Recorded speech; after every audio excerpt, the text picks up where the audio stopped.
السلام علیکم friends, welcome to کتاب نگری یوٹیوب چینل کتابوں کی نگری میں خوش آمدید۔ میں ہوں آپ کی ہوسٹ اقرا یاسین اور آج میں آپ کے لیے لے کر آئی ہوں سمیرہ سرفراز کے قلم سے تحریر کردہ ناول سندرد پیا کے ایپیسوڈ نمبر 2 کو لے کر۔ اس ایپیسوڈ کو سٹارٹ کرنے سے پہلے آپ جلدی سے کر لیجیے ہمارے چینل کو سبسکرائب، ویڈیو کو لائک اور کلک کر لیجیے بیل آئیکن کو۔ اب آتے ہیں ایپیسوڈ کی جانب۔ آپ بھی پھپھو اچھی تھی نا؟ سیرت رات کو سونے کے لیے اس کا اور اپنا بستر ٹھیک کر رہی تھی جب ہانیہ نے اسے پوچھا۔ اس کا چہرہ خوشی سے چمک رہا تھا۔ پھپھو نے اسے بہت ساری چیزیں دی تھیں، اپنے ہاتھ سے کھانا بھی کھلایا تھا۔ سیرت کے بعد وہ پہلی ہستی تھی جن سے اسے بے لوث چاہت کا اظہار ملا تھا۔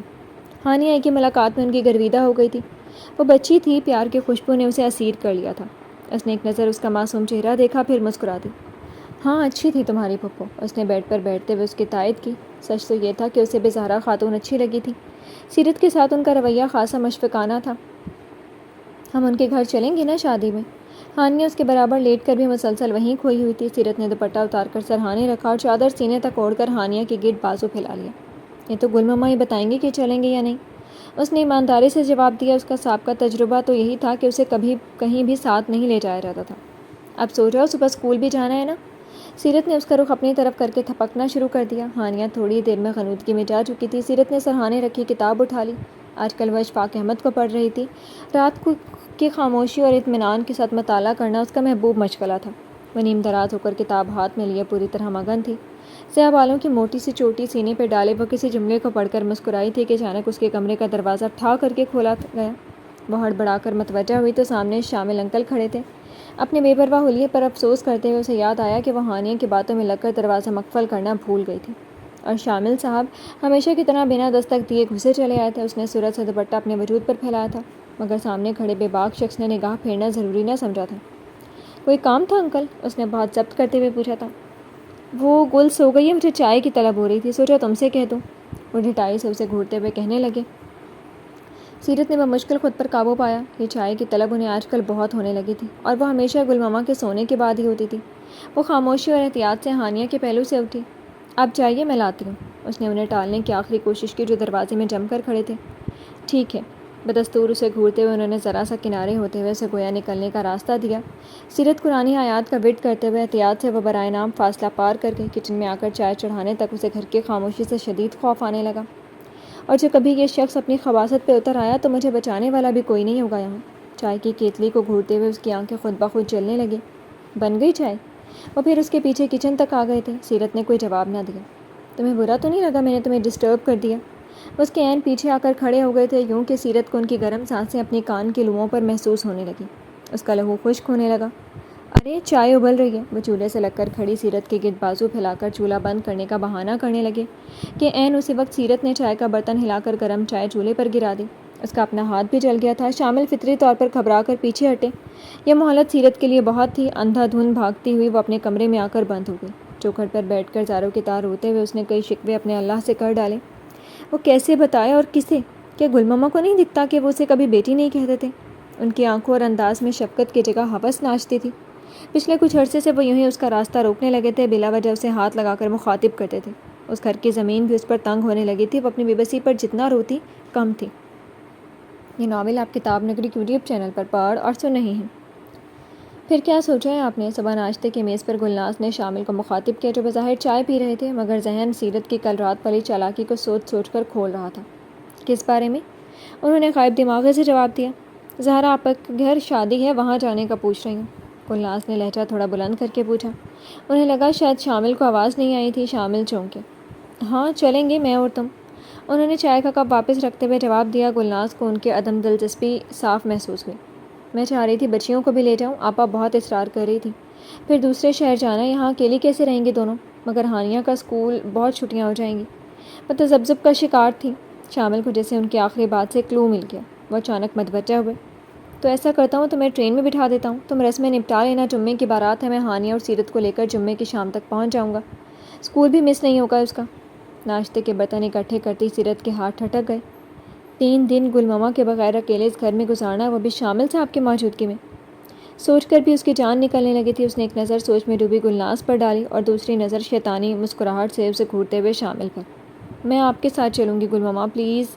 ہانیہ بھی بہت ضد کر رہی ہے، بے اختیار اس نے گلناز کا ہاتھ پکڑ کر کہہ ڈالا۔ شامل تو چونکے ہی۔ گلناز نے بھی بے حد حیرت سے اس کا انداز ملاحظہ کیا۔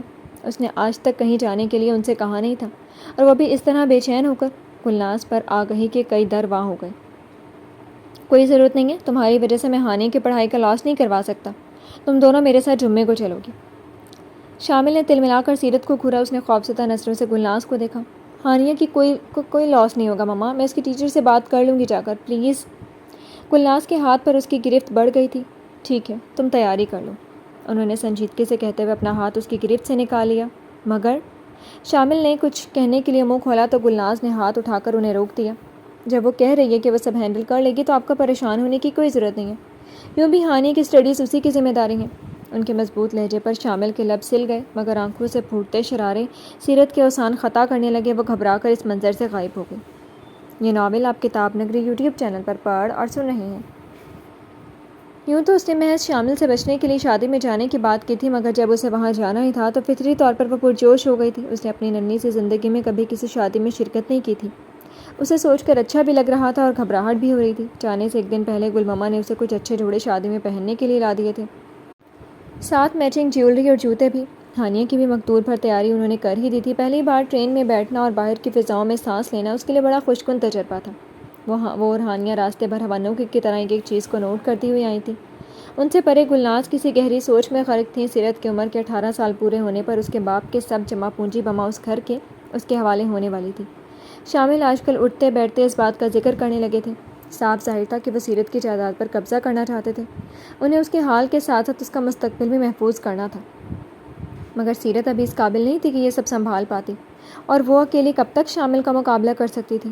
سیرت کے اس دن کے تاثرات نے ان کی راتوں کی نیند اڑا دی تھی۔ پتہ نہیں کب شامل کی جرأت اتنی بڑھ گئی تھی کہ سیرت ان سے باقاعدہ خوفزدہ رہنے لگی تھی۔ اب اس کی جائیداد کے ساتھ ساتھ اس کی عزت کو بھی خطرہ لاحق تھا۔ گلناز کا سوچ سوچ کر دماغ پھٹا جا رہا تھا۔ انہی منتشر سوچوں کے ساتھ انہوں نے لاہور کی سرزمین پر قدم رکھا تھا۔ یہ ناول آپ کتاب نگری یوٹیوب چینل پر پڑھ اور سن رہے ہیں۔ قدیم تاریخی لاہور ریلوے اسٹیشن کی عمارت نے اسے اپنا اسیر کر لیا تھا۔ وہ احمقوں کی طرح منہ اٹھائے بس ان بلند ستونوں کی اونچائی ہی ناپے جا رہی تھی۔ سیرت کہاں گم ہو، چلو۔ گلناز نے آ کر اس کا کندھا ہلایا تو وہ واپس زمین پر آئی۔ سامنے ہانیہ ایک اجنبی کا ہاتھ تھامے کھڑی تھی۔ کلی نے سامان اٹھایا ہوا تھا اور گلناز نے اس کا ہاتھ بازو سے تھام رکھا تھا۔ اجنبی نے عجیب سی نظروں سے اسے دیکھا اور سر جھٹک کر آگے چلنے لگا۔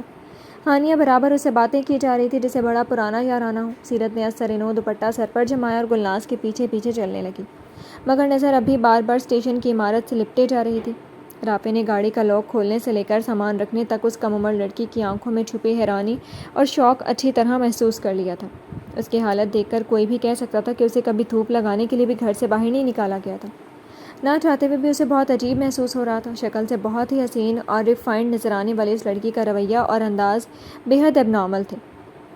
اس کی نسبت وہ چھوٹی بچی ہانیہ کافی پر اعتماد تھی اور اپنے رویوں کا کھل کر اظہار کر رہی تھی۔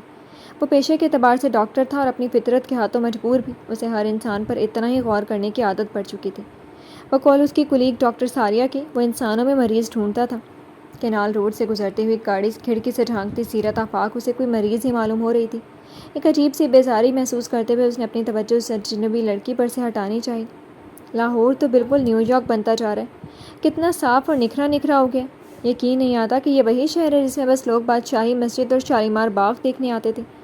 گلناز نے ارد گرد نظر آتے ہریالے مناظر پر نظر دوڑاتے ہوئے تبصرہ کیا۔ بس گلانی سبھی نے 5-6 سالوں کا کمال ہے، ورنہ لاہور کا حال بھی کراچی جیسا ہی تھا، رافع نے مسکرا کر کہتے ہوئے موڑ کاٹا۔ اور یہی 5-6 سال کراچی کو کھا گئے، اب تو شہر نہیں شہر کے کھنڈرات باقی ہیں۔ گلناز نے سچے دل سے افسوس کیا، اپنے شہر کی تباہی کسے قبول ہوتی ہے؟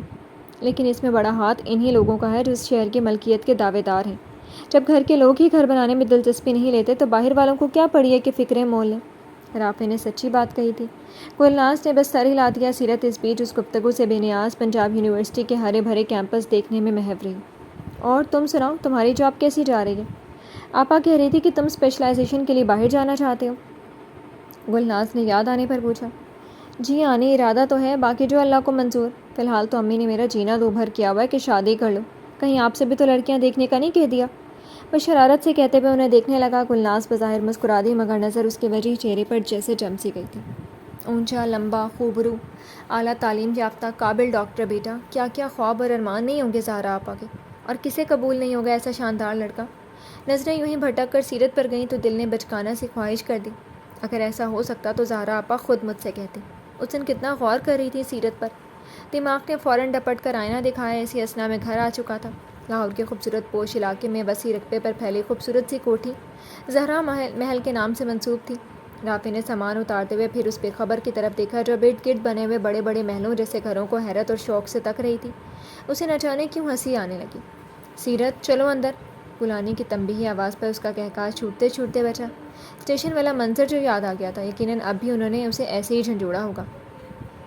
جی تو فرینڈز، کیسے لگے آپ کو آج کے ایپیسوڈ؟ کمنٹ سیکشن میں ضرور بتائیے گا۔ پھر حاضر ہوں گے ناول کے نیکسٹ ایپیسوڈ کے ساتھ۔ تب تک کے لیے اجازت دیجیے۔ شکریہ، اللہ حافظ۔